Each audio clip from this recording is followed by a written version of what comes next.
What's going on, guys? So in today's video I'm just gonna be showing you the my personal fastest methods that I think are the most efficient on PS4 and Xbox. So let's get right into it. So the first method to do 90s is just the standard 90s, which I think is the most common, which people usually do, which is just floor, ramp, and then three walls, and then just keep doing the same thing. But then after every 3 times you go out usually, so it's like you do 290s, go out, 290s, go out, 290s, go out, so that's usually the most common way. And it's still a very good 90, good way to get height, and you are mostly covered.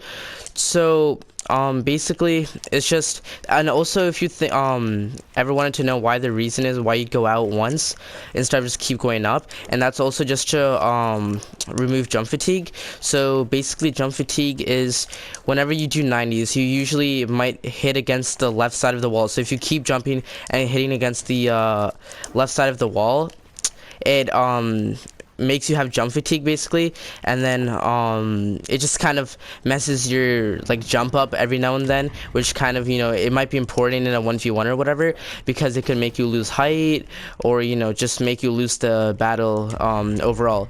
So yeah, so that was the first method. So let's just talk about the disadvantages and advantages.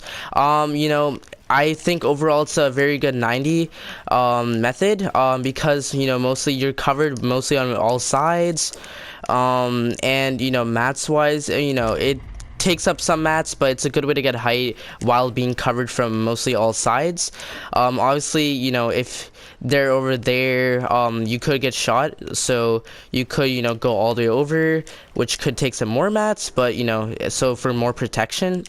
And so another thing is, because I'm making this video for controller players, so as you probably do, most of you guys probably do this, you usually go from left to right when you're doing your when you're placing your walls. So this is the most common for controller players.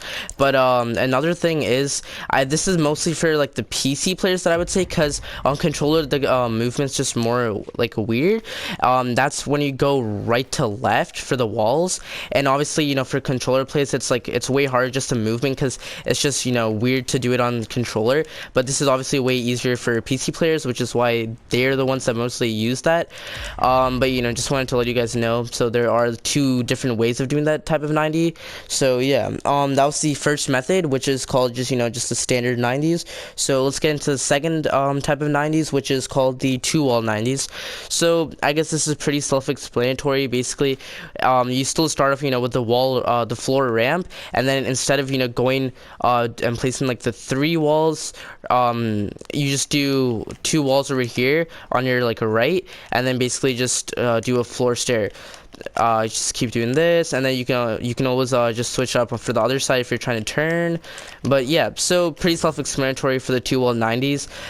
Disadvantages and advantages. Well, I guess obviously for the advantage, you save up on some mats, but I wouldn't really say it's worth it, because obviously for the disadvantage you are less covered, because now instead of just being covered from your behind and your right side, maybe now you're not covered on your left side, behind you, and your right side. So that's a bit of a disadvantage right there. But yeah, so that was the 2 wall 90s right there.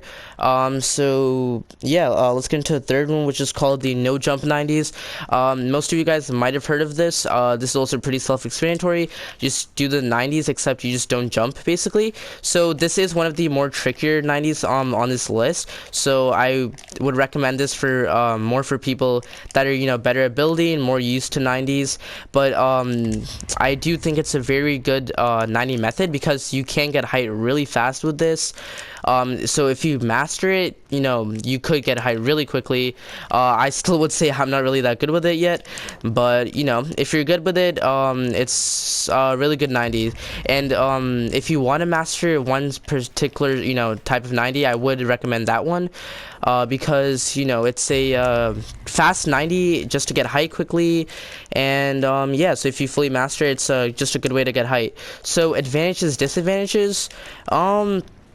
I mean, I would really say disadvantages. I guess it's just more of a higher skill cap. Um, Advantages, you're mostly covered from all the sides, so you really can't get shot from basically either side unless because if you're doing this, so I guess just your right your left side and your behind, so which is basically similar to the standard 90s, except you just basically you don't jump, so it just kind of makes it quicker.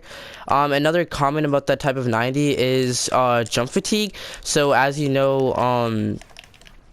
when if you hit against the left side of the wall, you will, but because you're not jumping, you're more likely not to get jump fatigue.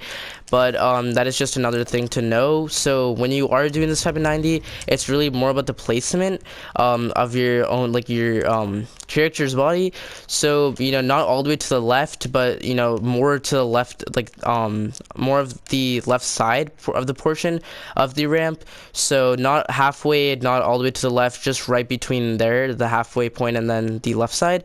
That's really the ideal position, just to get onto the next ramp without having to jump. But yeah, so that's just another thing to know. So yeah, that was the third method, the no jump 90s. So the fourth type of 90 is called the infinite 90s. Many of you guys might have heard of this one too. This is also a very common one. So basically it's kind of the no jump 90s where you don't go out at all, but you just basically wherever you start from, you just go up, you don't go out, and except you just jump. So it's like the same movement, but you just don't you just jump. Basically that's the only difference between this and the no jump 90. So yeah, it's a very good 90. I would recommend it. A good way to get height. Pretty easy, I guess. You are covered from most sides. And yeah, so disadvantages, I guess, if you're low on mats, it takes a lot of mats, I guess, but advantages, obviously, good way to get height while also being covered from mostly every side. So yeah, also it's a pretty easy 90 to do once you just practice it in creative and every now and then. So yeah, so the fifth type of 90 is called the poverty 90s. So this one's also kind of self-explanatory in the name. Basically, this is meant for more if if you're low on mats. So for this one, basically when you have a floor and a ramp, you just repeat that floor ramp. Basically you don't use walls for this type of 90. You just keep doing floor ramp to get up. And yeah, so I guess the advantages and disadvantages are pretty obvious for this one. Disadvantages, well, you don't have any walls, so you're not going to be really covered. But obviously if you're low on mats and you need to get up for some reason, it is a good way to get height, I guess. Would I recommend it? Probably not. But if you're low on mats, and you can't really do anything else, yeah, I mean, yeah, it's a good 90 to know. Also though, which I'll get onto later on, it's you can mix this up with other 90s, so you can have a mixture of it, which is also a good reason to know how to do this 90, I guess. So yeah, so those were the 5 different methods of doing the 90s that I personally think are pretty good to know, at least if you're playing on controller. So yeah, so I guess now more really tips on how to do I guess every single one of these 90s. Like I said, the placement of your character, not halfway, but like between the halfway point of the ramp and the left complete side of the ramp. So right between there is the perfect spot. And this is for really any 90, because let's say you're doing the no jump 90 just to get onto the next ramp without having to jump. But even if you're doing standard 90s or infinite 90s, just to be able to get onto the next ramp also without hitting the left side of the wall is also important, so you don't get that jump fatigue, because that's also very important, because if you're in the right place, you're most likely not going to hit the left side of the wall right there. But let's say let's say your placement's kind of bad. Let's say you're all the way on the left side, right? And then you'll keep hitting on to the left side of the wall, and most likely get jump fatigue, which might mess you up in the middle of your builds. So yeah, second tip that would also go over every type of 90 is be careful with your crosshairs, because when you're building, you don't want your crosshairs too high up, because when you're building and then you do your ramp, you might place a floor above you or the ramp above you. So, I mean, it's just a small mistake, I guess. You could just edit it, but still, it's just a mistake, just worth noting down, because, that just having to edit that floor ramp might just take some time. And then, if you're not that fast at editing, it might just slow you down, either if you're doing a 1v1 battle, or if it's just, battle royale, if you're in the middle of a fight. But yeah, so those are just two important things: placement and crosshairs. So yeah, so I guess that was basically it for today's video. So the 5 methods of 90s again that I went over were the standard 90s, 2-wall 90s, no jump 90s, infinite 90s, and the poverty 90s. So which 90s would I personally do in the like a 1v1 situation or whatever?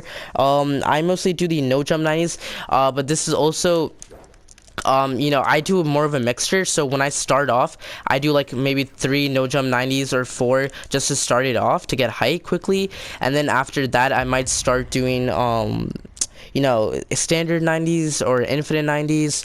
So also just that mixture. Another way to not get jump fatigue is, let's say you're doing no jump 90s, and then or let's say actually you're doing standard 90s or infinite 90s, and you don't want to go out one. So let's say you're doing infinite 90s, and then after the second one, because on the third one you usually get jump fatigue. So after 2 90s, let's say, you could just do a poverty 90 and then just keep doing the infinite 90, 2 of those, and then poverty 90, and this just basically eliminates the jump fatigue. And the reason for that is because basically every time you do a 90, let's say without sprinting or jumping, it just eliminates jump fatigue, and then basically you can do 2 or 90s normally while sprinting or jumping.